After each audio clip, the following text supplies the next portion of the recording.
Idza asaitallaha, kalau kau sudah melakukan perbuatan maksiat kepada Allah, fajaat al malaikah, lalu kemudian datang malaikat, tasuquka ilan nar, malaikat menggiring, menarik engkau ke dalam neraka, fala tadhhab ma'aha, jangan engkau ikut dengan malaikat. Sesudah berbuat dosa, nanti digiring masuk neraka. Wasiqal ladzina kafaru ila jahannam zumara, orang yang berbuat dosa itu akan digiring, ditarik ke dalam neraka. Kalau memang engkau mau buat dosa, kata Ibrahim bin Adham, fala tazhab, maka jangan ikut waktu nanti ditarik oleh malaikat. Kalau sanggup engkau bertahan tak ikut, buatlah dosa. Disangkanya malaikat itu kecil macam security,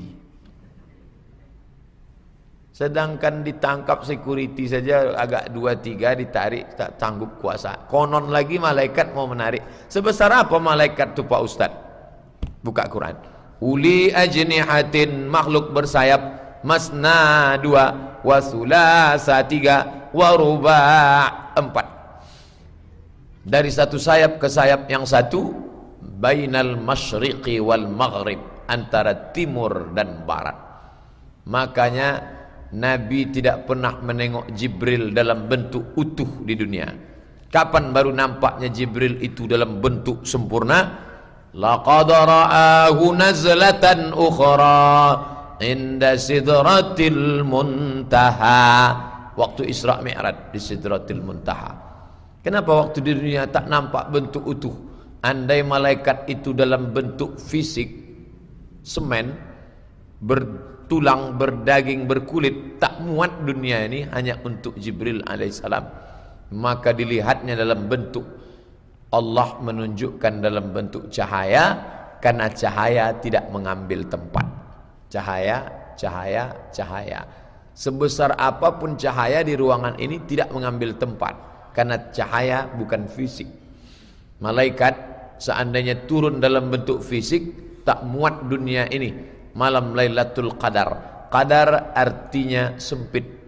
Man qudira alaihi rizquhu, siapa yang disempitkan rezekinya. Qadar artinya sempit. Lailatul Qadar, malam yang sempit.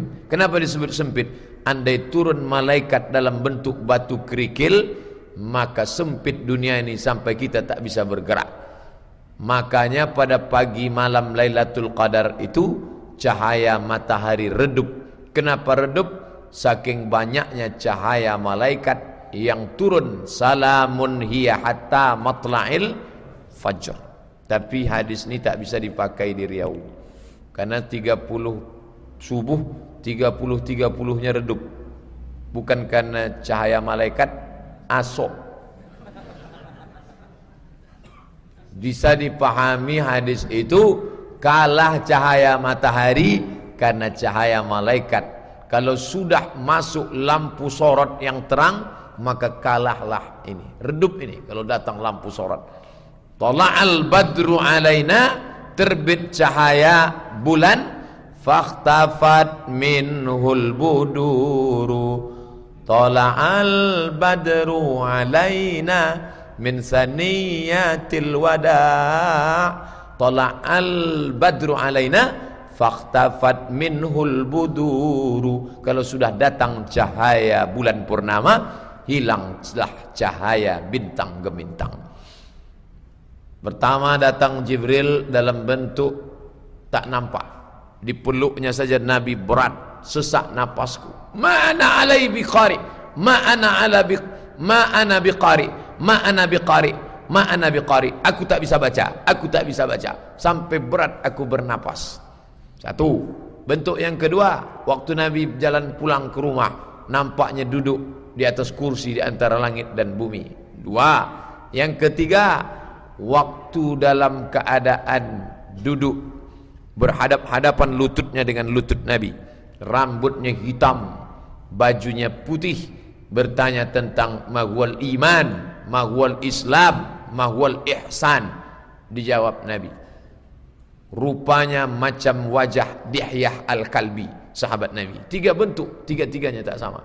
Baru nampaknya bentuk asli pada saat di Sidratul Muntaha. Buka surat An-Najm, begitu cerita tentang Isra dan Mi'raj.